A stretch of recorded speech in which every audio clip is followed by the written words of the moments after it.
the further thumbs up. All right, another thumbs up, always good. Welcome, everybody. An absolute pleasure to be speaking with you today. My name is Robert Baines. I am the president of the NATO Association of Canada, a charity dedicated to informing Canadians about the value of security and the importance of NATO. So we've got a very exciting panel today, talking about what energy security means for Canada and the world. Obviously, there are a lot of options in an answer to that question. And in order to help answer those, we've got a great panel who will be introduced very, very soon. First of all, though, I should mention that this is co-hosted by the Canadian Global Affairs Institute, another outstanding NGO that is dedicated to informing Canadians about global affairs. We are very much on the same page with the CGAI about making sure that Canadians are involved in the world, in conversations about the world. I think that most people will agree that Canadians very often feel like we're in a nice, secure envelope, but we are a part of a very complex world, and we have to make sure that we're always paying attention. So in order to do that, we've got Dr. Robert Cutler. He is a senior fellow and the program editor of our energy security program at the NATO Association. He's also a fellow at the Canadian Global Affairs Institute.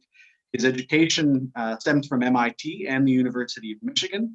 He's been an expert on Soviet policy for years, energy policy, energy security more generally for the NATO Association. He was just picked up by Al Jazeera, I think, last night, was it, Robert? He's constantly commenting and doing a great job to try to make sense of the energy security realm. And with that, Robert, can I pass it over to you? Thanks so much. Thank you, Robert Baines. Yes, I'm Robert Cutler, and this is the NAOC Energy Security Program webinar number 2. We have them more or less monthly and hope that you will visit us again. The last one last month was on the Nord Stream 2 gas pipeline, subject to a great deal of controversy. Next month, November 17th, there will be another webinar on another aspect of European energy security. And then we'll take a break in December and pick up in the new year. How this will work is I will moderate the panel, perhaps pose the first question to the panelists when they have finished, before handing things back to Robert Baines, who will moderate the more general Q&A period. When that is finished, he'll hand things back to me and I will thank the panelists and wrap things up. The panelists know that they should limit their interventions to more or less 10 minutes in order to provide the greatest possible opportunity for audience engagement and participation. As Robert Baines mentioned, this is partnered with the Canadian Global Affairs Institute, www.cgai.ca, which is Canada's most credible source of expertise on global affairs, and researches and publishes and advises extensively on defense, diplomacy, trade, resources, and development. It is partnered with them because 3 of the 4 panel members, myself included, are CGAI fellows. The others are Monica Gattinger and Richard Norris, whom I'll introduce momentarily, and Alan Fogwell is also here, with whom we've worked together before. Alan Fogwell is the president and CEO of the Canadian Energy Research Institute, headquartered in Calgary, and he has long professional experience focused on economic and market analysis of energy sector issues, along with policy development related to energy regulation and efficiency issues, particularly in the province of Ontario. Monica Gattinger is director of the Institute for Science, Society and Policy at the University of Ottawa, full professor at the School of Political Studies and founding chair of the Chair of Positive Energy at that university. She received the 2020 Clean 50 Award for her thought leadership in the energy sector. And we also have Richard Norris, a managing partner at Pandraco Energy Advisors. His career has spanned research, operational experience, management, debt financing, and equity investments, and he holds a PhD in petroleum engineering from Imperial College London. Well, that's more than enough for me, and so I will invite, in the order that they are listed on the program and in which I introduce them, to make their presentations on what energy security means for Canada and the world. Alan Fogwell, you are up first. Thank you, Robert. It's a pleasure to be here, virtually anyways. The issue of energy security really comes down to two elements, I think, and it's reliability and price. And the reliability issue is really varied across the globe, and it deals with multiple sources. So we can talk about the reliability of our oil markets, the reliability of our natural gas markets, reliability of our electricity markets, and then looking at how that reliability actually translates. One is, of course, accessibility, because even though a lot of folks in developed countries take for granted their access to energy, a lot of people in developing countries can't. Electricity grids are not stable. In some places you get regular rolling blackouts or only limited access to electricity. In terms of natural gas, it's really dependent on either pipelines or LNG, which once they're in place, they work fine, but if they're not in place, then there are significant issues there. And the crude oil market, which I would argue is probably one of the most stable from a reliability point of view that we've seen. I'll take that one first. And if you look at reliability in terms of crude oil, there is excess capacity or opportunity to produce crude for global markets.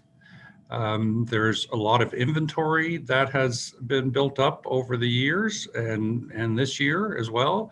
And inventory allows for quick responses to any global upsets. I'll remind everyone that we saw an attack on a major facility in Saudi Arabia, I guess about a year ago now. And and that took about 10 million barrels per day of capacity off the market. And it really didn't have much of an impact. And that's 1/10 of the overall supply. So when you're looking at reliability in terms of the oil market, it's quite robust. We've also seen drops in production from Mexico and Venezuela, and those have also, and Libya, for example, and those have all not had significant impacts on the market. We're in a situation where we have multiple players, multiple access points, and multiple supply chains that really provide for a robust crude oil system. Natural gas, on the other hand, is a little bit more limited. Although we have a broad LNG market globally, a lot of gas is locational. So if you think about Europe, if you think about Asia, if you think about North America, they are predominantly local markets, which are fed by pipelines, and LNG is just an add-on to that. So in those cases, you would see unplanned outages that you could get, either that are malevolently created or unintentionally created, and that would take some time to address. On the electricity side, that's probably the market that has the most vulnerabilities in terms of reliability impacts. And if those go down or not working, you'll see some significant impacts. But as we've seen with many outages globally, those get rectified within a few days. So from a reliability point of view, I see our system, at least the ones where significant infrastructure is in place, as being very reliable. The real issue, I think, is price.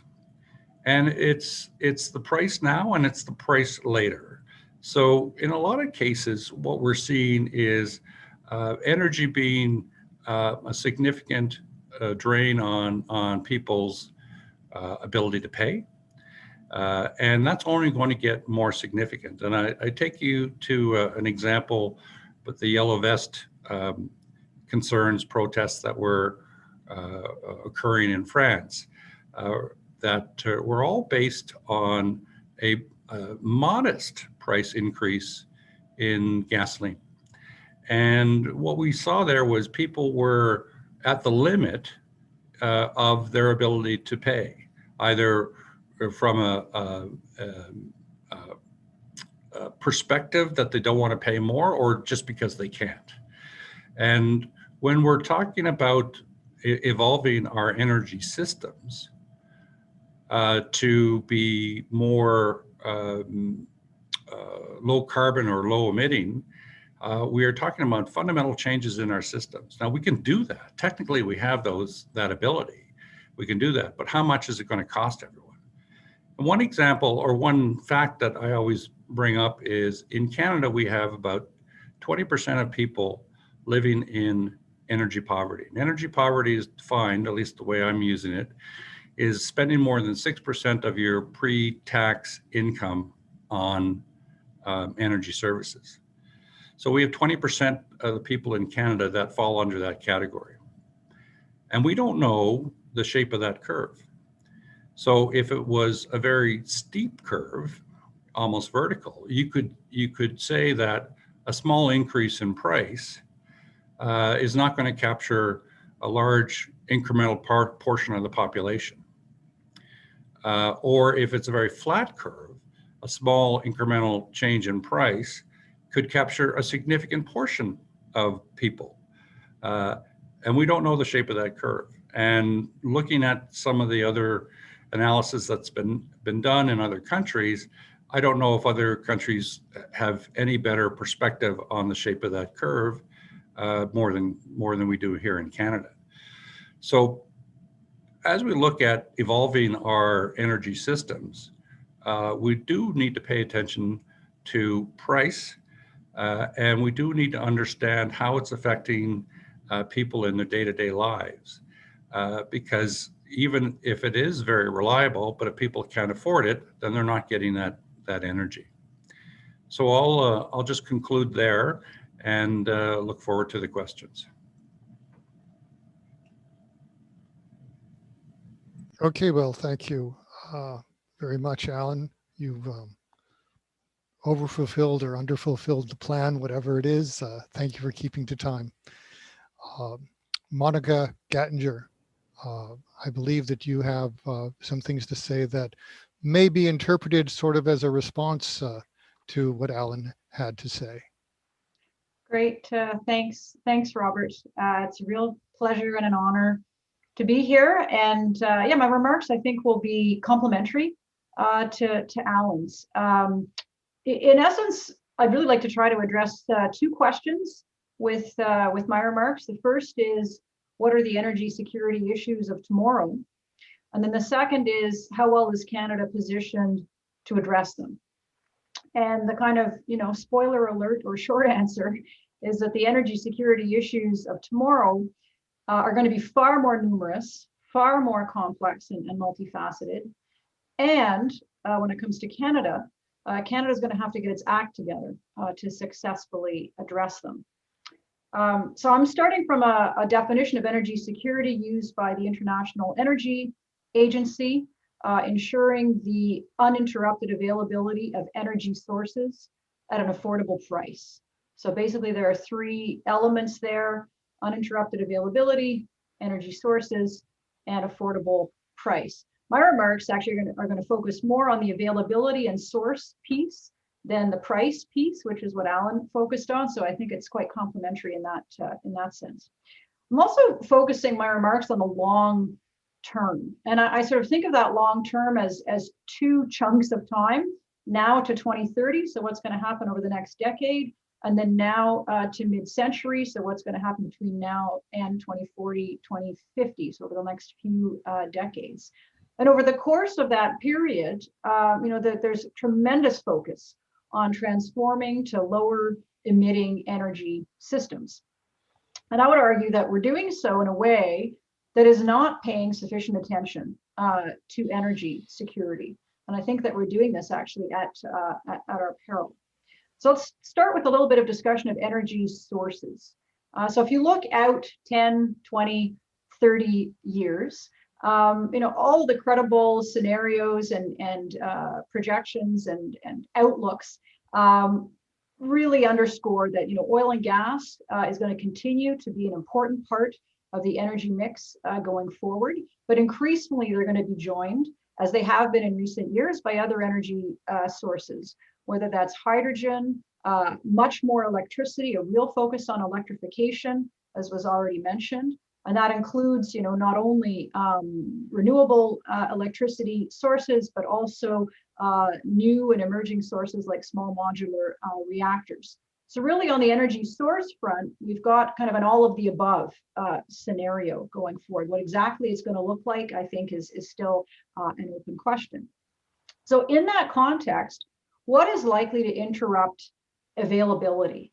And I would argue that in that context, in the context of transforming our energy systems, that has opened up a tremendous amount of uncertainty when it comes to energy sources going forward. And with an increasing reliance on electricity, as was already mentioned, that also opens up new vulnerabilities. So I'm going to run through, it's going to be a non-exhaustive list, but the sorts of things that are going to be coming forward fast and furious, in my view, in terms of potential interruptions to availability. One of which is technical issues. And here I'm thinking specifically of cyber security. The power grid in North America, it's one of the most interconnected grids in the world. It's often been referred to as the largest computer in the world, and it is heavily reliant on information and communications technologies. So cyber is a huge issue in the context of electrification and increasing our reliance on electricity. But it's also the case increasingly for oil and gas as well, where we see producers increasingly deploying artificial intelligence and machine learning in their operations. So that's on the technical side. Climate change itself is leading to new vulnerabilities in the system. And here I'm thinking in particular of natural disasters, whether it's fires, whether it's floods. Think about California over this summer, think about Hurricane Sandy. These events that were previously referred to as once in 100 years are now happening with increasing frequency.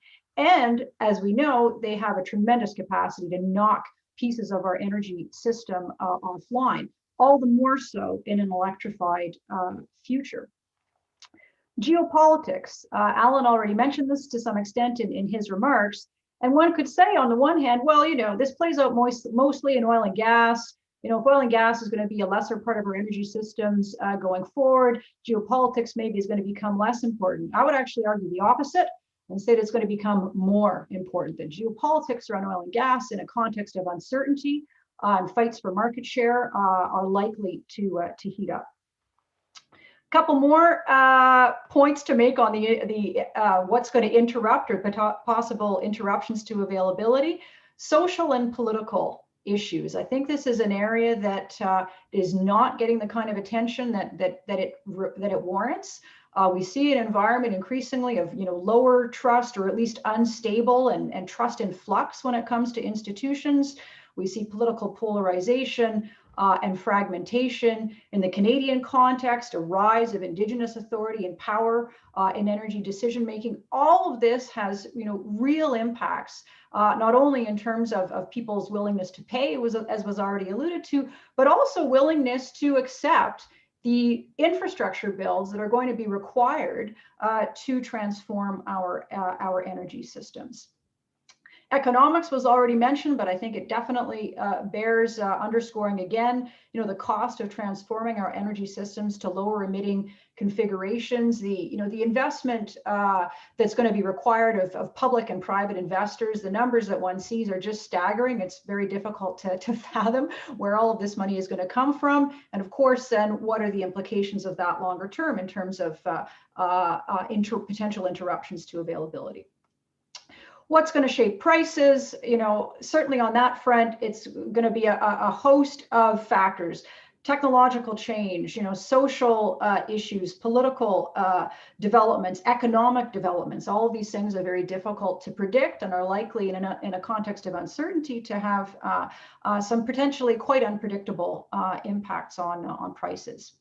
So in terms of energy security, it's increasingly going to be, turning on questions of reliability, notably of electricity, but of other sources as well, on resilience of our energy infrastructure systems, on flexibility in the system of a variety of different energy sources, of integrated approaches to decision making. So not just focusing on one energy imperative like climate to the exclusion of others like security and affordability.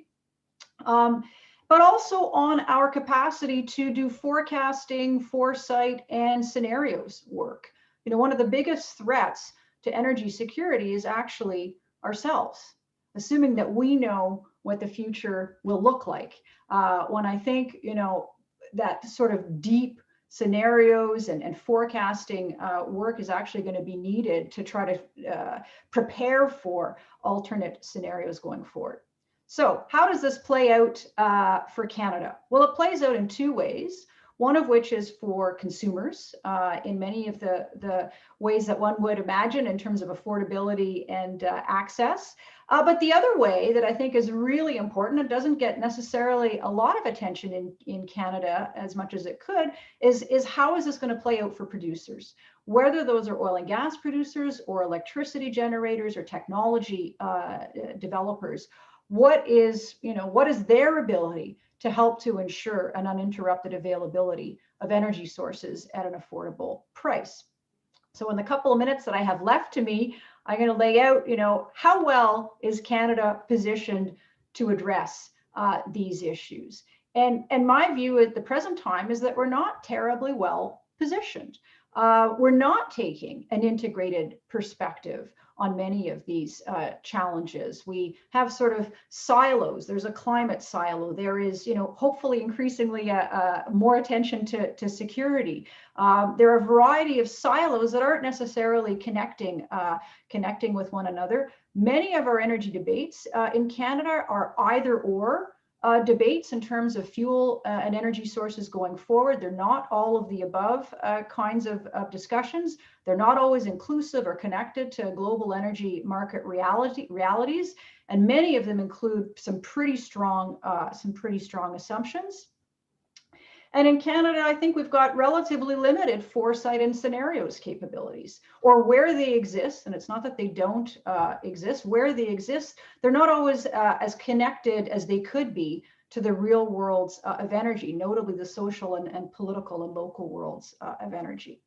So what I'll end on then is, well, what are the opportunities? I think there are a lot of opportunities for Canada to strengthen energy security, not only for consumers, but also beyond our borders. There are many regional opportunities, whether it's in terms of cross-border Canada-US or international or interprovincial trade of energy sources, electricity, oil, gas, the development of cost and carbon competitive oil and gas to sell into the global market, technological developments, whether it's on SMRs, CCUS, hydrogen, a variety of different areas. So there are real opportunities here for Canada. But I think, my concern is that in the absence of focused attention on the part of decision makers, some of this potential won't be realized, and Canada could emerge less energy secure. And I'll end on that. Well, thank you, Monica. That's certainly very salient. I saw a press release or a study just released 1 or 2 days ago by CAPP, which indicated that although energy demand in the world will slowly uptick over the next year or two as the economies recover from the government lockdowns, that more than 2 years out, starting 2 years out, there's going to be a very significant increase in demand for energy across the world. And the question is whether Canada will be well positioned or not to take advantage of that situation. So thank you for laying out some of the groundwork for considering that question. Now I pass the baton to Richard Norris, who I believe has a few slides, which are always good for focusing attention, and for a for a practitioner's perspective, if I may say, since you've spent most of your career, I think, in one or another aspect of the industry itself, very interesting and triangulating perspective. So please take it away. Thank you very much. I'll see if I can share my screen here. Hopefully that will come up. There. Yeah, well, thank you very much for that. And following on from those, excellent discussion points by Alan and Monica, I'm going to be picking up on some of the same themes, perhaps from a more global perspective, focusing on oil, because that's kind of what I know best. If I have time, I'll talk a little bit about electricity. And then maybe in the Q&A, we can come back to more sort of Canadian-centric questions, but this will be fairly generic. I think the starting point for us is this single focus perspective that we have on the energy trilemma. I think energy security is often overlooked because the supply of affordable energy has become so mundane that it's almost become invisible to the general public. And this is unfortunate, as energy security is not an abstract concept, but it's one that underpins modern economies and societies. The energy trilemma is often depicted as these 3 points, essentially irreconcilable endpoints of a triangle. But public perception is currently very focused on the environmental impact, and security of supply and affordability have become invisible. And as we just heard, security and affordability go very much hand in hand. There isn't a great deal of point of having a large supply of energy if nobody can afford that energy. There's also considerable discussion about the geopolitical shifts that will or are occurring as we transition the energy mix from petrostates to electrostates. And I came across this article earlier this week, and I don't want to throw stones, but it is a good example because it makes quite big conclusions based on an incorrect understanding of the global energy mix. The author confuses energy with electricity and starts with the assumption that 49% of the world's energy will be from renewable sources by 2050, up from 29% today. In reality, renewable energy is only about 4 or 5% of global energy today. And by this math, it will increase to about 8 or 9% by 2050. And that does not represent a huge shift in global energy politics. So it rather undermines the rest of the article. But I think it's important that we differentiate the two. We're seeing also a lot of rather gleeful discussion around how the market value of Exxon, for example, has been overtaken by either Tesla shares or a solar company based in Florida, and how the renewable sector has done very well out of the global pandemic and that fossil fuels haven't. And I think these demonstrate essentially two mistakes about the way we think about energy. And the first one is that when you compare energy to any other sector of the economy, you're making a conceptual error because there is no economy without energy. You can have stock markets, you can have stock market valuations, and you don't necessarily need to have energy companies in the stock market. But someone somewhere will be producing that energy. And if it's not the Exxons of the world, it will be the national oil corporations of the countries which hold the reserves in the case of oil. The second point is that energy is very much the lifeblood of the economy. And indeed, energy is everything. It's far too big a subject for this debate, but we need to have cheap and reliable sources of energy simply to run our societies. And I think one thing we should pick up on here is a comment that Alan made, and is that I think all three of us will probably agree on, and that on a simple basis, fossil fuel energy is generally cheaper than renewable energy. Now, advocates for renewable energy would argue completely the opposite. And we hear over and over in the media that solar and wind are now cheaper than gas and coal. And depending on how you do the calculations, both of these points of view are correct. The main consideration, however, is that you need to compare costs or price. You need to ensure that you're comparing like with like. And again, it's a very interesting and separate debate. But when we think about the value of energy, which is temporal as well as it is spatial, we're generating huge amounts of solar and wind electricity on a warm spring Sunday in Europe when demand is low. There is really limited value in that. However, providing energy on a cold, still winter evening has great value, and we need to keep that in mind. Now, in the last 30 years, the energy mix has changed very slightly. The proportion of renewables has gone up very slightly. The proportion of nuclear has gone down. Coal has diminished, but at the same time, gas has increased. And the total amount of energy has increased by 50% in the last 30 years. So there is only a very trivial change happening despite the vast amounts of resources being deployed. And because of that, I'm going to continue focusing on hydrocarbons and particularly oil. Now, this is an analysis done by HFI Research and Open Square Capital that I came across recently, and they were reviewing BP's annual energy outlook work. And I think they picked up on a very important point, which I'm going to repeat here and was alluded to earlier. And that is that the view from the West is that there's only one challenge in the world at the moment, and that is carbon dioxide emissions. Now, clearly there are other challenges. COVID has reminded us of that rather brutally just recently. But one of the main challenges to much of the world's population is the ascent out of poverty. And this can be represented by the increased urbanization that goes hand in hand with increased energy use. And here, this is illustrated with South Korea in black. And as you can see, India and China are following the same curve. China is quite a long way up that curve, but nowhere near all the way. And India is a long way behind. But inevitably, these are going to continue. And these two countries represent 2/5 of the world's population. So when we look at it from an Occidental point of view, we should consider how important access to affordable energy is to the rest of the world. Now, to take that a little bit further, again, this is from BP's Energy Outlook.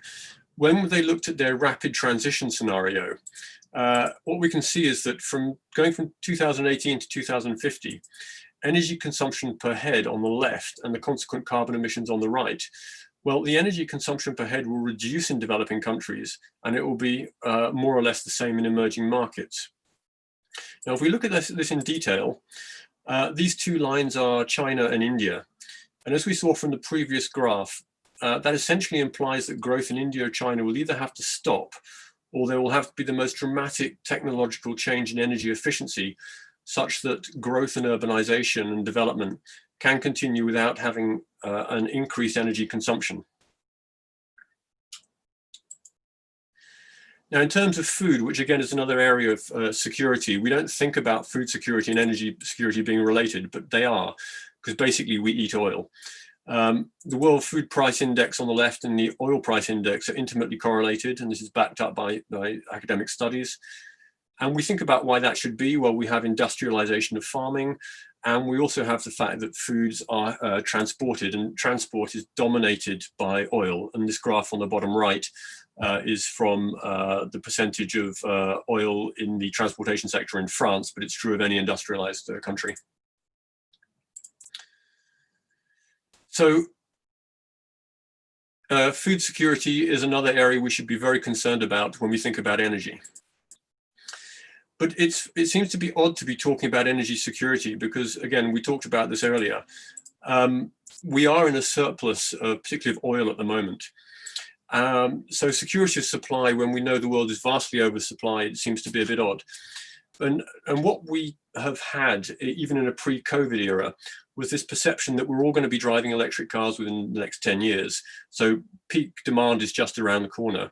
And in the meantime, there's so much oil in the shale reserves that most oil will actually just be stranded assets and will never be produced.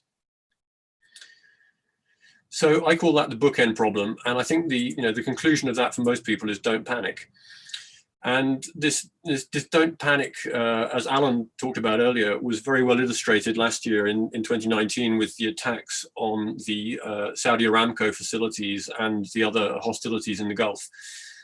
These should have doubled or tripled the oil price in a normal world, and they just didn't. And I think the reason for that is that the markets act through sort of almost psychologically. Either they're very, very complacent or they're very panicked. And currently they're extremely complacent. And the reason they shouldn't be complacent is that we are heading almost inevitably into a supply shortfall on a global scale. And again, this is a question of timing. It may be 5 or 10 years out. I think that's me running out of time, probably. What we see here is that in a rapid transition scenario, which is the orange line declining, there's a very big gap between the orange and the black. The black is the declining production from existing oil fields. And at some point, we've got to fill that gap, even if we transition rapidly. The problem is that since about 2005, conventional oil has essentially peaked, and all of the oil supply, the incremental oil supply, has come from what is considered to be unconventional, whether it be deep water, oil sands, or indeed the tight oil, the so-called shale oil. And the one thing I'd like to point out about that is that unconventional oil is expensive oil. So as we move forward and we become more reliant on unconventional oil, we should be seeing oil prices becoming higher. Now we haven't, and there's a reason for that, which I'll come to. The other thing that's important to know in the rapid transition scenario, which is illustrated by this orange declining curve here, is that it's the area under the curve that's important. Peak demand does not indicate oil production falling off a cliff. It is a gradual decline. Now, by my calculations, the world has produced 1.5 trillion barrels of oil since the beginning of the oil industry. What is very salient about this is that about half of that, about 700 million barrels, was produced in the last 20 years. And in the rapid transition scenario, we need another 700 billion barrels. And in the next 20 years, we need another 700 billion barrels. And only some of that is going to come from the existing conventional production, which is declining. So there needs to be a huge amount of investment just for us to have enough oil to match the rapid transition scenario. Now, the reason we haven't seen high oil prices in the last 10 years is that, ironically, the US shale particularly has been subsidizing the world oil price. This was totally unintentional, and it doesn't form a subsidy in the traditional sense of the word. But because private equity, public equity, and debt markets were, as I say, unintentionally losing large amounts of capital as companies continuously lost money quarter after quarter, and this is an example from Chesapeake, they were able to produce oil below cost. Had they produced oil at cost, it would have been either you'd have needed $70, $80, $90 oil for it to come out of the ground, or less would have been produced and there would have been a price squeeze. So either way, there has been a market distortion over the last 10 years because of what the economists called other people's money being thrown at the shale industry. Now, obviously, supply is declined at the moment. Sorry, demand has declined at the moment. But I think that at some point, unconventional oil is going to come back into the picture because we still need to fill that supply gap 5 to 10 years out. And I think that has great significance for Canadian oil resources. The other part of this equation, of course, is that through the lack of returns in the sector, the cost of capital is increasing for all of natural resources, particularly for oil and gas. And that's driving a decrease in investment at a time when we probably need more. Now, if I have a few minutes, I'm going to continue with electricity. When we talk about security of supply, this is an example from the United Kingdom, where I'm currently based. And what we look at is we have, for example, today, 30% of the electricity is being generated by wind, which is a very nice day outside. But in winter and in summer, we can get what are called blocking anticyclones sitting over most of Northern Europe. Now, they produce very nice summer weather in summer, but they also produce very cold and still weather in winter. And when we think about how we are going to manage energy security, we need to think about not just daily fluctuations, but these 40, 50-year events. Now, in 1963, which is 60 years ago now, the UK had a very harsh winter. Obviously, it wasn't harsh by Canadian standards, but over here it felt pretty bad, apparently. And what it represented was 60 days of cold weather with virtually no wind. Now, at the time, it made no difference because we were powered by coal. If that happened today or in 5 years' time or in 10 years' time, where we have vast amounts of the electricity supplies dependent on solar and wind, you would have 60 days in midwinter with no electricity supply. Now, in the press, the general way of dealing with that is say, well, we just need a bit more storage. Well, a bit more storage for 60 days would essentially, it is an impossible thing to solve with current technology. So we are rapidly moving ahead with the electrification, with the increase in renewables, but we're not really dealing with how we deal with the redundancy that is needed to solve this kind of natural weather event. Sorry. So what we need is a form of rebalancing in the debate. Environmental impact is clearly very important, and it is one of the factors which, when we talk about price and affordability, needs to be addressed, because the argument that fossil fuels are cheap is because their externalities are not priced in, and it is a very valid argument that should be discussed. But at the same time, we do need to bring back into picture energy security and affordability. So to round off, and before handing back to the Q&A, I think we should focus on these two issues. And the good news is there are some real world experiments going on. These conversations are already starting about the importance of energy security and affordability in places like California, Germany, and France. So by monitoring what's happened, and Alan alluded to the yellow vest, the Gilets jaunes movement, I think we should be very focused on those. So thank you. I'll hand back now.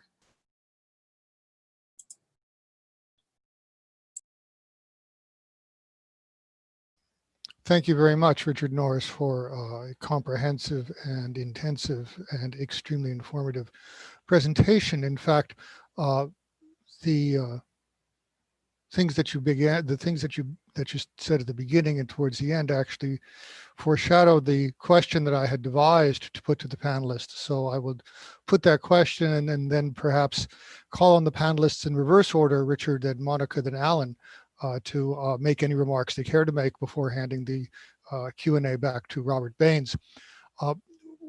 It seems that the traditional categories of energy security are security of supply and security of demand. And also what I'm about to say is in a way a sort of a summary of some of the things that you have said. But these issues of supply and demand do not seem to take into account that the energy system generates or enhances security, food security, shelter, housing security, especially warmth, important here in Canada, healthcare delivery security, human security in general, and its particulars. So there seem to be two fundamentally different definitions of energy security. One of them includes such issues as affordability, availability, capacity, and sustainability. It tends to see energy security as a market outcome resulting from institutional arrangements and processes orchestrated by the actions and policies of the state. The other approach is framed in market-centric terms of price and supply and views outcomes as the product of a self-equilibrating, competitive and self-regulating market. So my simple, innocent question is, are these fundamental irreconcilable differences, or is there some way to pack them so that they somehow fit together? Well, Richard, right towards the end of your comments, you were adumbrating this very subject. So I think it's natural that you should pick up where you left off, and then we'll go to Monica and then to Alan. Yeah, thank you. I think that those two scenarios you have described probably can't coexist, but would exist within different political frameworks. And by that I mean that if you have a market-driven system, I think that works very well where you have a relatively stable political situation globally with global trade and agreements. I think if we think of a slightly more dystopian future, which I hope we never see, but one in which energy scarcity becomes a major issue, it might well be reasonable for countries to start becoming a bit more egocentric and thinking about how they look after themselves. And in doing so, you wouldn't necessarily want the market to do that. You'd want it to be more centrally planned. And I'm not necessarily advocating for that, but I just think that given the enjeu or the challenges involved in this, somebody asked me the other day when I was talking about the UK and particularly European situation. Europe doesn't really have any natural resources when it comes to energy. Everything has to be imported, whether it's gas from Russia, oil. We do have wind and sun, but it's not enough. And somebody said, if we are so concerned about global oil, should we not have a national oil corporation again? And it's actually quite an interesting question. It's not one that goes with free market economics or anything that's been, done in the last sort of 30 or 40 years in most developed countries. But there comes a point where you start to think that these things are going to get so critical. One thought I had a while ago was that North America could become energy independent if Canada, United States, and America got together and decided that actually they just wanted to subsidize the production from unconventional oil, for example, withdraw all of the military spending in the Gulf and use that just to produce their own oil. It's a crazy idea. It's a very dystopian one because it would have many other implications for global geopolitics. But it's one which could theoretically work from an energy point of view. And with that, I'll hand over to my colleagues. Okay, well, thanks very much. Your comments also have implications that I will not ask the panelists to address, but I'll just footnote them for prospects of global energy governance, which is very important to some people. There's a whole other webinar we can have about Canada and a rules-based order that would address that, and perhaps we will, but not this time. Monica, your comments, please, on the irreconcilability or the possible reconciliation of these two different approaches to understanding energy security. Well, I guess I'd come at it slightly differently, I think, than Richard does, in that, in my view, when it comes to energy markets and supply and demand, governments, through various public policy measures, are shaping those markets. So I spent a good chunk of the early part of my career focusing on, and I still do, Canada-US energy relations. And, this is an area where certainly when it comes to most of the trade going back and forth between the two countries, it's based on market forces. That said, governments, whether at the federal or provincial levels, play extremely important roles in terms of shaping the investment environment. And so they are, with various measures, whether it's subsidies or putting in place different kinds of agreements, or the work that they do in the electricity sector. They're shaping those investment environments in fundamental ways that are having an impact on supply and demand and those market-based relations. So I guess I don't see them as necessarily irreconcilable, certainly not in the North American context, but it does, kind of raise for me, and I like this thought experiment Richard raised. We're at least in the Canada-US context, mostly the focus has been on oil and gas trade.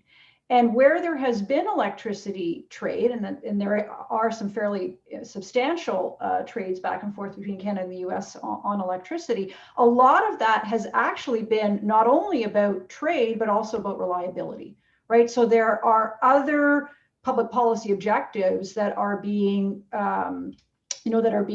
achieved via those interties in terms of creating a market system that is actually more reliable. So it's not an accident that you've got both Canadian and American players in the North American Electric Reliability Corporation, for example. And that's, a market-based system where you've got the players working together to try to think through how do we make sure we can balance supply and demand on an ongoing basis in various electricity regions.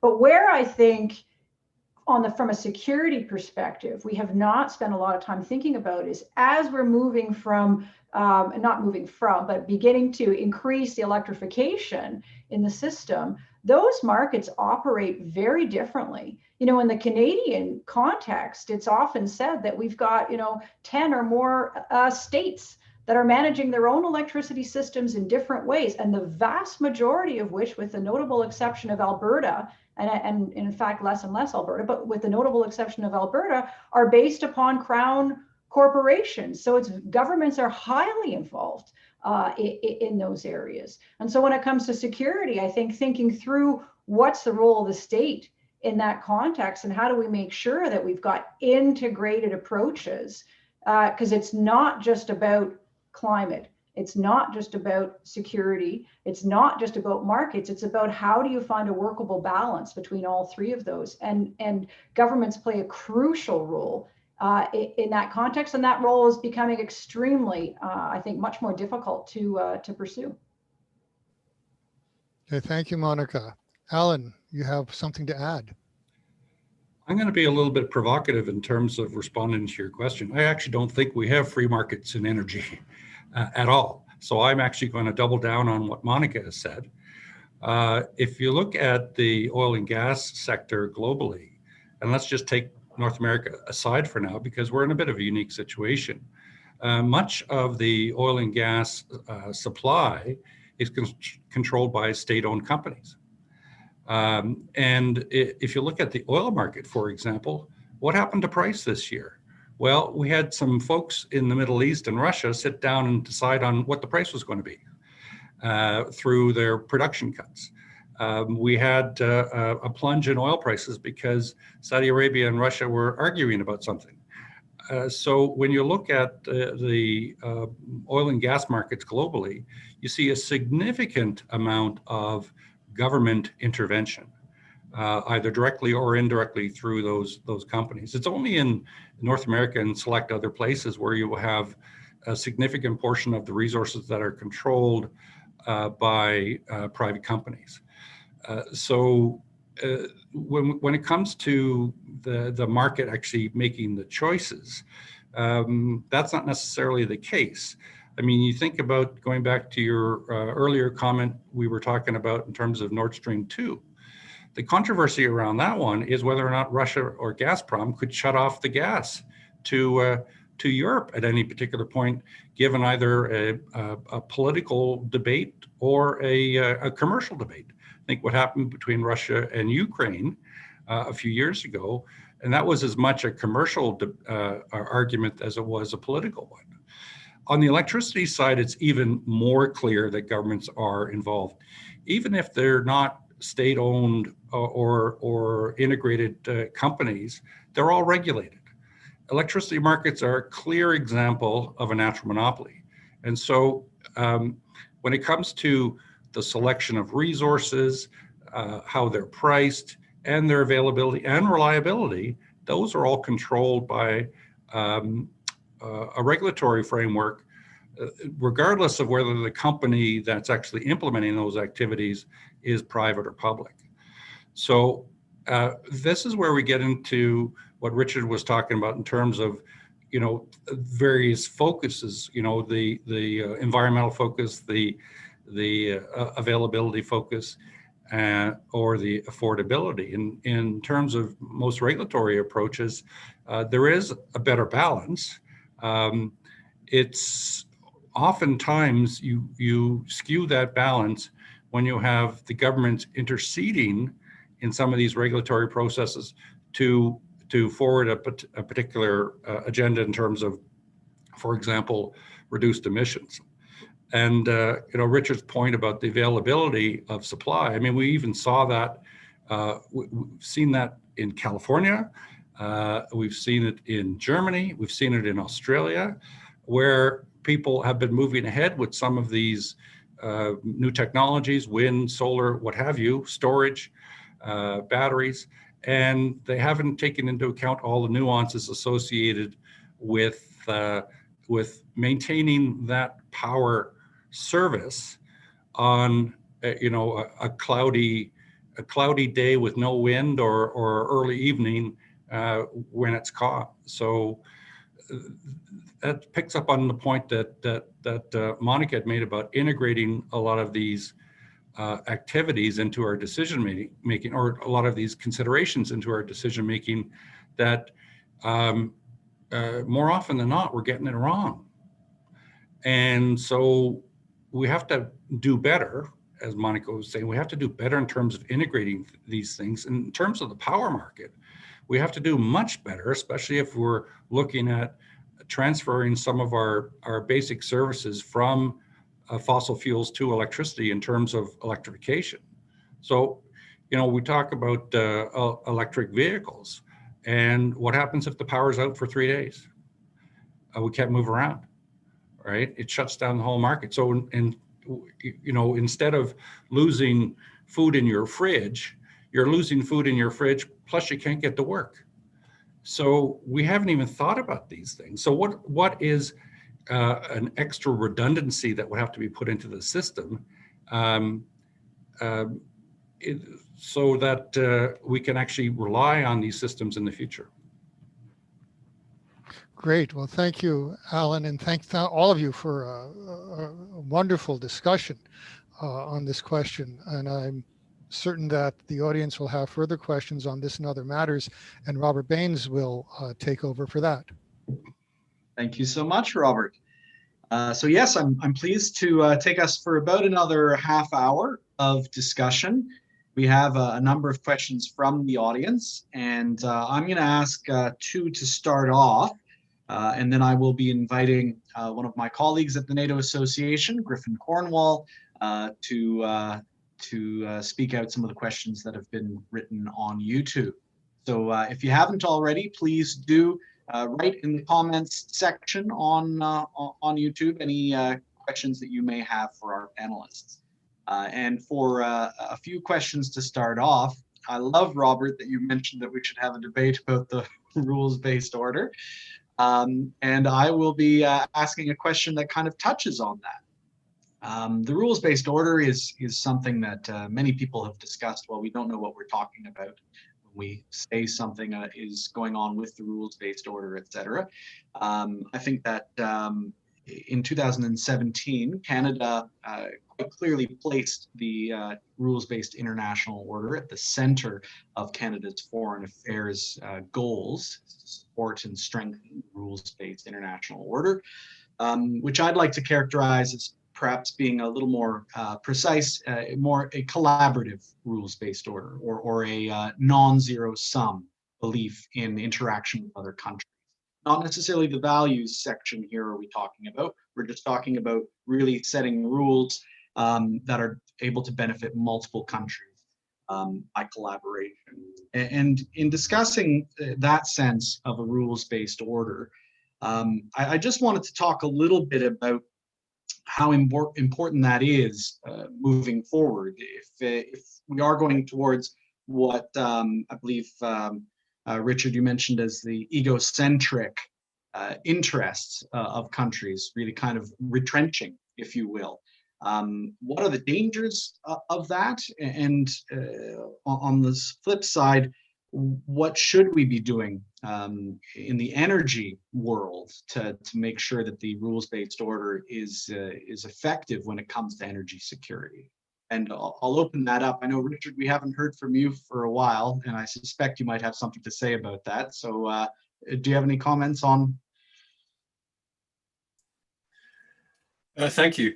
Yeah, it's probably outside of my comfort zone. It's probably more a policy and a political one than a technical one, which is where I come from. But I do think we're going to start seeing a need for global cooperation on this, because carbon taxes are inevitably going to come into play. They already are. And if we find that they're being applied, unilaterally, perhaps say, the European community doing theirs and other countries not playing by the same rules, there will be a fairly major distortion to global economy, not just in the energy sector, but in all sectors. So I think there's going to need to be a coming together in the way in which carbon taxes and carbon pricing is managed. And I think one of the difficulties with that is going to be that it was perhaps illustrated by a comment I heard about the last COP meeting on climate. And the comment was that developing nations came to that meeting wanting to talk about development, and developed nations came to it wanting to talk about climate. And these are very different perspectives. And I think we should always remember that we're looking at this from a very privileged position of coming from quite wealthy countries and being in a wealthy part of those societies. and that for very large numbers of people, the primary concerns here are more about getting out of abject poverty. Electrification is one way of doing that, but access to cheap energy is another one. I've seen cases, I've been investing in Africa for the last 7 years, and some of the investors whose money we were channeling into Africa, were unhappy about, for example, perhaps putting money into upstream oil and gas. And one of the places where we were doing that was in South Africa, and there's been a big gas discovery offshore South Africa. Well, South Africa's 94% powered by coal at the moment. So abstracting from the problem of coal miners and the jobs associated with that, if part of their electricity structure transitioned to using their own domestic gas, which has recently been discovered, it would actually have an enormous impact for a large number of people in terms of economic development, as well as solving, a lower carbon emissions. But because it was fossil fuels, it was in that basket of just not being wanted, not being desired. So I think that's why I sort of talk about trying to get away from ideology and dogma, and having more balanced discussions about energy supply, energy security, and trying to balance the needs of all participants so that we don't try and impose solutions. Very much. Monica, any thoughts on? Yeah, I mean, it not an area of real comfort for me in terms of expertise, but what I would point to, some of this is really about having to go local, would be my perspective. So, if you look at annual results of the Edelman Trust Barometer, they have been bouncing all around over the last number of years. Trust, people say trust is declining. I say trust is in flux. Who or what people trust and with what level of commitment is changing, and seems to be changing on an ongoing basis. And if you look at the most recent trust barometer, there is an increasing trust gap between informed public, so that's all of us, thank you very much, and the mass, and the mass public, the general public. And, the general public getting to a place of feeling like the system, and that could include the rules-based international order, is not serving them. And so I think there's a lot of work that's going to have to be done there to try to look at how do you connect in and address some of those issues to be able to get to a place where there's greater faith in agreements that are being made amongst the quote unquote informed public. I think we've got some real ground to cover there, and in the absence of that, my sense is we'll be increasing political fragmentation and polarization across a whole host of issues, including energy. Alan, any thoughts from yourself? Well, I would just support what Monica and Richard has said. I think they've done a really good job. And the only thing I would add is, in terms of the rules-based order, is it's a very recent development. We've only really seen this since the end of World War II. Even between the wars, we tried to do something with the League of Nations, and that didn't really work out, hence World War II. And as such, we're looking at this from I will go into mention a point that Richard made, a privileged position in terms of having grown up in what we really see as a stable multilateral environment. And it was an experiment. It's worked in some cases, but in other cases where convenience or domestic politics have intervened, it's created a lot of problems. And we can even see that here in Canada, between Canada and the United States, in terms of our trade disputes. The U.S. has used various mechanisms to undermine our trade agreement, and they've been more active in undermining these trade agreements in the last 4 years, and not just with Canada, with almost every other nation. We're seeing a lot more bilateral arrangements as opposed to multilateral arrangements, because in that way you can defend your domestic position to a greater extent. So it'd be great if we could get back to a rules-based order, but there's always going to be inequities in any of these relationships, and people just won't stand for it from a domestic point of view. And going back to the COP agreement, we all have to realize that the COP agreement didn't set the same rules for everyone. It set domestic frameworks where countries would enter into whatever was palatable for their own domestic priorities. So look at Poland, for example, 85% coal. Europe is gung-ho on greenhouse gas emissions reduction. Poland has a indefinite exemption from that because of their coal industry. So do we have rules? Well, it depends on the day of the week. Fair enough. And I'd just like to follow up, Monica, you were mentioning about trust. I think that's a very important comment. And I realize that all three of you are not necessarily experts in the whole idea of the rules-based order. But I think that it would be interesting to hear if three of you have any examples of trust building in the energy security realm. How might Canada help to build trust for energy security and in our relations with other countries or with international organizations through energy security? Just curious if any of you have any thoughts that come to mind. Yeah, I would jump in, maybe just, one area that is, I think, well worth looking very closely at is lots of progress that has been made in the energy sector with Indigenous communities.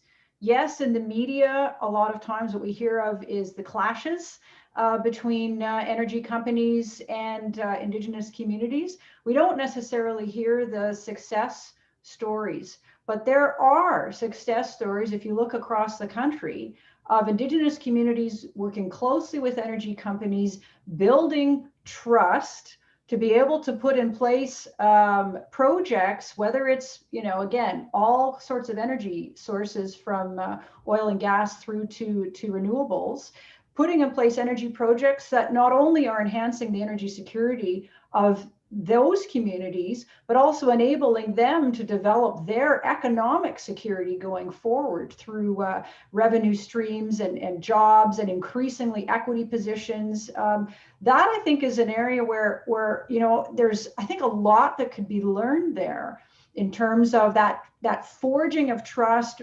with and between parties that in the past, in many instances, have really sorry histories of and lots of reasons not to trust one another. Thanks so much.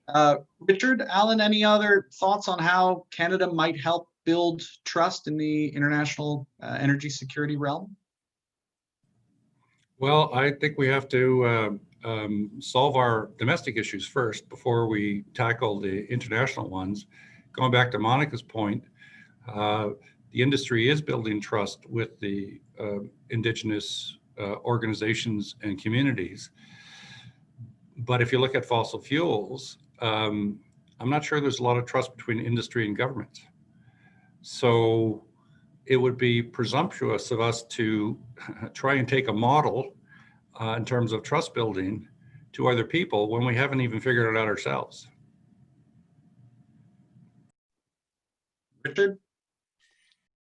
I think one thing we've seen in Europe and in certain US states is that, particularly with electricity, the trading through interconnectors is one way of building a connected system. And I think that inevitably builds trust because you have to rely on your neighbors. The problem with it is, and I think California saw that when it had its blackouts earlier in the middle of the summer, was that if the same climatic conditions, or in their case, the same solar conditions, apply to your neighbors as they do to you, it doesn't matter how much trust you have. If the supply is not there, you can't do much about it. We haven't seen that in Europe yet, but the UK is more and more reliant on interconnectors with France and the Netherlands and Denmark and Norway. But one of these big weather systems one day is going to sit across the whole of Northern Europe. And then we're going to find out who our friends are, I suspect. It's going to be interesting. I think the other area where trust in the energy is going to be very important for Canada is more with public opinion. Politicians tend to follow public opinion, and at the moment public opinion is very, very anti-oil and gas as a global feature.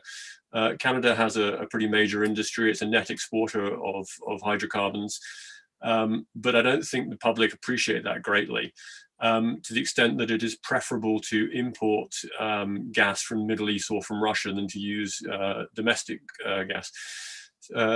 And oil, obviously, in Alberta, it trades very, very cheaply because it cannot be transported. So there are some issues here about rebuilding trust with the public, because at some point in my worldview, energy security is going to come down to having a very robust and resilient industry that can exploit one's own resources when the rest of the world doesn't step up or when prices have gone through the roof. So I think there needs to be trust building with the public to have a social license to continue operating. Can I just jump in on that quickly? Please, go ahead. Yeah, so we've done a lot of public opinion polling research with Canadians on this. And I think, one of the things that for us has emerged is that there's far more support for the oil and gas sector in Canada in general public opinion than our media headlines would have us believe. So, and we've done a lot of research as well with the quote unquote informed publics. And where we see a much more kind of division and perhaps trust building needing to happen is actually at well, we try not to use the word elite, but at the informed public level, at the expert level. If, and we've tracked public opinion on oil and gas, there is majority support, solid support in Canada, across the country for not only the oil and gas sector, but further development of the oil and gas sector, particularly, with environmental responsibility.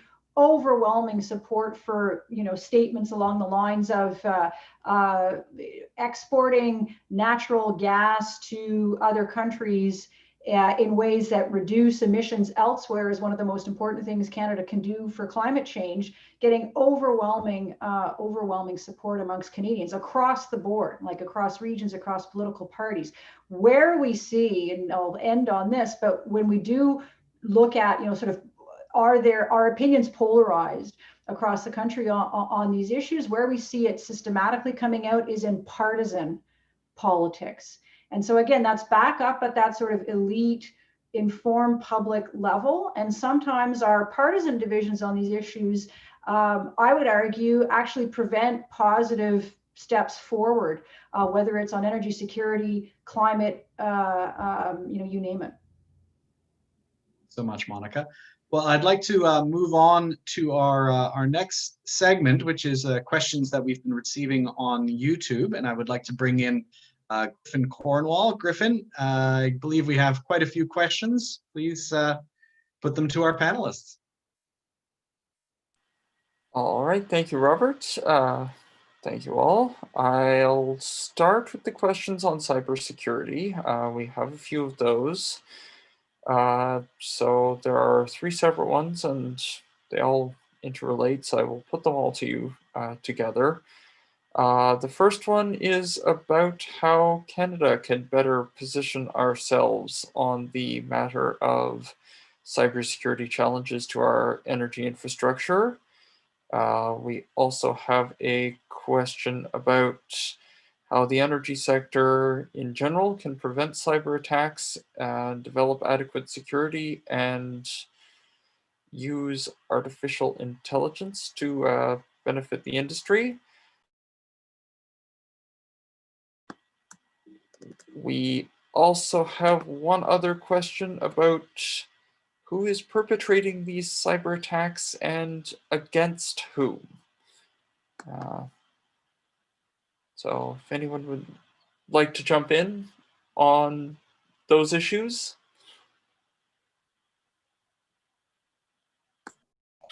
Well, I was the one who raised it, so I'd be happy to, but Richard, I'm sorry, I spoke last. You go ahead, and then I'll jump in. Okay, I was jumping in because I could hear a certain silence there, but not that I know anything about the subject. As to who is perpetrating and who is potentially a victim of these, I think everybody is probably the answer to that. In some ways, I think the great danger is that there is going to be an enormous and inevitable increase in electrification, and electrification inevitably comes with control systems and cybersecurity issues. What we currently have are fairly diverse energy systems. If you have fuel oil in a tank to heat your home for the winter, that doesn't have a cybersecurity issue associated with it. You're certainly going to have that if you have energy, so everything electrified. So I think there is going to be an increasing focus on this issue as we become more electrified. Other than that, I will pass over to Monica for more informed comments.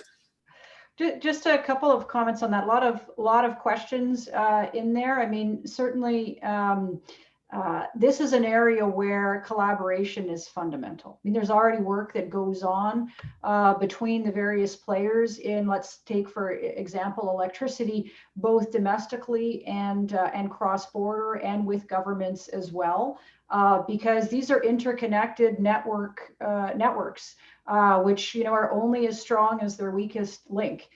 Which means that working collaboratively on these issues is extraordinarily important. One of the things that I've observed over the last number of years is that as countries, for a whole host of reasons, I think have turned a little bit more inwards in terms of their energy issues.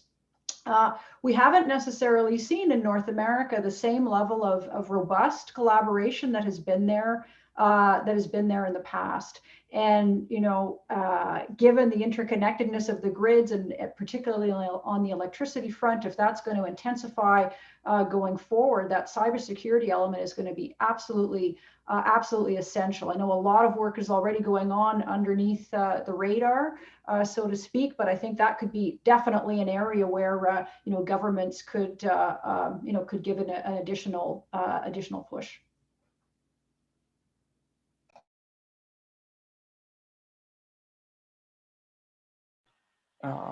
All right, moving on.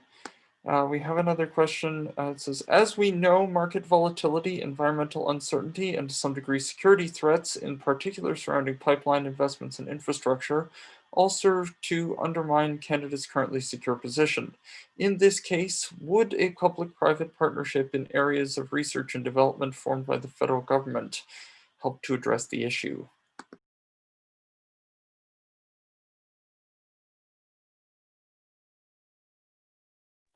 Guess that's for anybody. Alan, Richard? Well, I'll speak to that. I mean, we actually already have a public-private partnership in terms of energy-related research, and that's our organization, the Canadian Energy Research Institute. I mean, we have the federal government and the Canadian Association of Petroleum Producers, funders of our organization, in order to identify costs and environmental impacts associated with various energy issues, and it's been working quite effectively. Now, the real key here, and let me just step back. In addition to that, there's a lot of publicly available research that governments haven't sponsored, but is also very informative in terms of potential consequences, different pathways, things like that. The real question is government decision-making. Are they taking that into account, or are they using select pieces of information in order to make policy? So it's not the availability of the research, it's how it's being used. Yeah, I could jump in on that one as well. I think, I mean, I'm a policy geek, so for me, it always comes down to what's the role of government. And,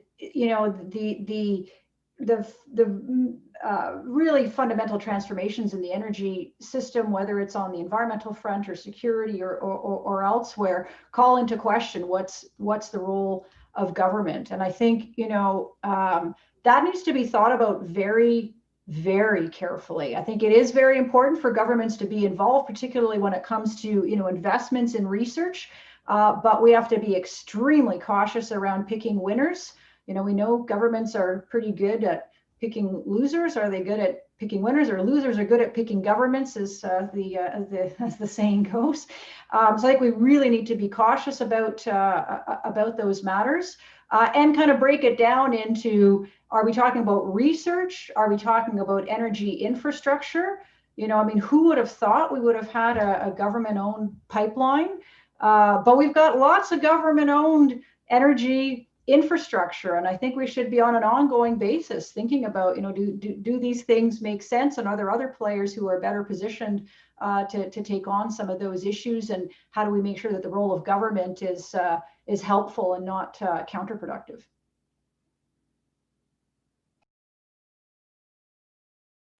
All right, thank you. Next question I have here is, it was stated how some countries were adapting to meet redundancies in the energy sector. What is Canada doing to meet these challenges, and what can be done to increase development both in Canada and abroad?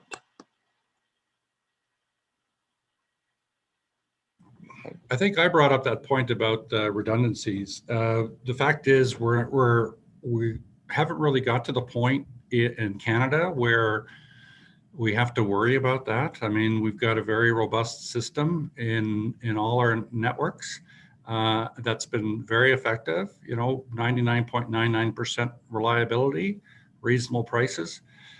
We're in a good spot. It's where you get into the new technologies and how those are integrated more into the electricity grid, I should say, that we're starting to see some of these issues. Going back to Richard's point about calm evenings. And we saw that in Germany a few years back, where they had a week in December, I can't remember what year it was, where they had foggy days. So fog, of course, means not very much wind. And of course, fog doesn't allow for solar. So in the case of a country that was moving away from coal and nuclear, they were importing power from France, nuclear, and from Poland, coal. So that was their redundancy, and it worked. And so if they're able to, shift their reliability from a domestic focus to one that's both domestic and international or multilateral, then you can solve that. In a lot of cases, what we're trying to do is do it all domestically, and I think that's one thing, especially on the electricity side, that we need to consider. And in Canada, we haven't learned that lesson yet either, where we have interties between provinces, and they're very rarely used to provide a substantive impact on the importing jurisdiction. They're used at the margin, and not used to really integrate into your system to any great extent. I mean, the biggest interactions we see right now are between Ontario and Quebec. There's about 500 megawatts there where they're under contract, but 500 megawatts in Ontario on a peak demand of about 22,000. That's really not a lot. Same with BC and Alberta. But in that case, because we got a thermal system on one side and a hydro system on the other, it actually works quite well. But it's only at the margin again. It's a 1,200 megawatt line. They use it at capacity sometimes, but we haven't really looked at all the opportunities for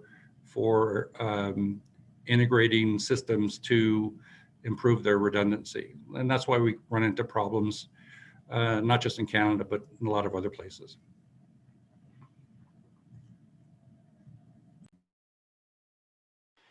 All right. I'm going to put one last question to the panel.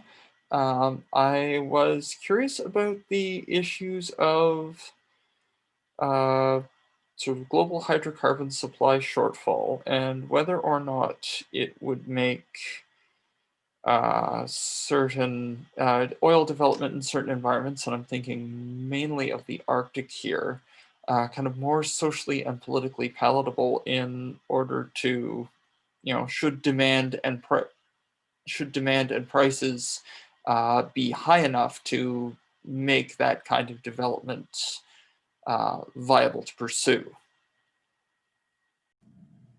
Well, I'll speak to that one. And in terms of, and Richard's alluded to this as well, in terms of the increase in shale oil or unconventional oil in the US, there's enough in more traditional jurisdictions, I should say, to deal with any of these issues. When it comes to the oil market, for example, what we saw in 2015, 2016 was a surplus in supply and a huge run up in inventory.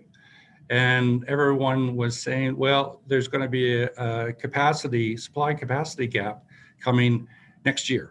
And that was 2018. Oh, no, it's going to be 2019. Oh, no, it's going to be 2020. And now we've actually built up those inventories again. So going back to Richard's point about if it's going to be 3 years or 5 years or 7 years, it's more likely to be on the tail end of that than the early part of it. And we still have a lot of exploration going on. There's still a lot of identified commercially developable resources that can come online in reasonably short order. So we're in a pretty good situation when it comes to oil. And of course, we've got a significant global oversupply in terms of LNG that's not likely to come back into balance for a few years. But even if it does, we've got new LNG projects that are being built to address that issue. They're continuing to develop. And then on the electricity side, of course, that shortfall is really localized, and it's all based on your surplus amount, your surplus generation in your local jurisdictions. And that is quite closely watched by local regulators to make sure it doesn't drop below 15%. And it's only in extreme cases where you have a number of generators that come offline on an unplanned basis where you would actually get into a shortfall situation. And we've seen that in California. What it means is that the system operators or the regulators are not taking into account the extreme events, either fires or major storms or what have you, in order to make sure those systems are robust. Now, that's a really good policy question to ask. Are you willing to reduce your reliability in order to improve your affordability? And right now, we haven't had those discussions. So we're still looking at 99.999% reliability. And maybe we don't need to drive a Cadillac anymore. Maybe we can drive, a Lada.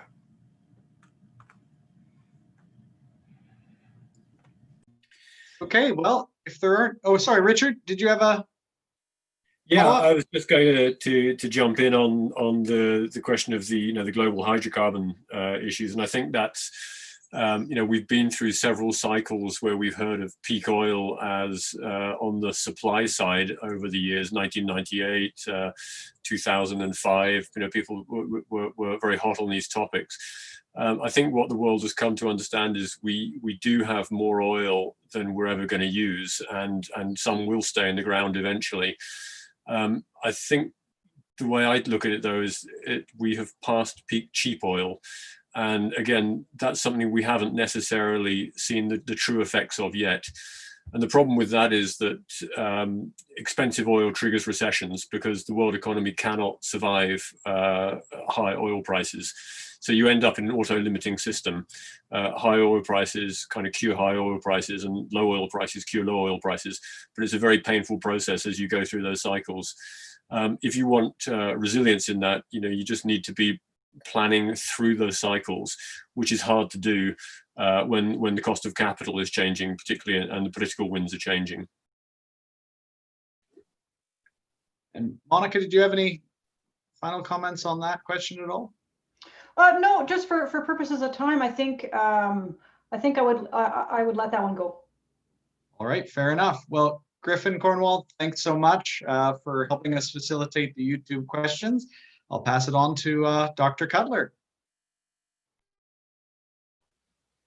Yes, well, thank you. It's impossible for me to summarize the very cogent and thoughtful and rigorous presentations and the discussion. I would take the privilege just to say what are the couple of points that I take out of these without suggesting that they're the authoritative or the only ones. Speaking about the rules-based order, I was thinking back while other people were speaking about it over the history of international relations back to the Treaty of Utrecht in 1713, which was the first time that the world really had an integrated international system. And in the last 3 centuries, aside from the post-World War II period, the only period I could think of when there was anything resembling a rules-based order was the Concert of Europe. And if you include the Congress of Vienna, that lasted 2 generations from 1815 to 1844. So it occurs to me that the rules-based order is not it's not something divorced from the really existing international relations and the material basis for those international relations and the distribution of resources amongst populations in the countries that decide or find themselves with a rules-based order, so that it may be that the second half of the 20th century was in fact a very privileged time, and that if we're going to have a rules-based order of any kind, it has to be a different kind of rules-based order.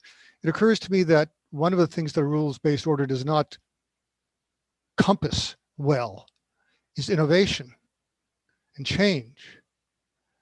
And energy development dies without innovation and change.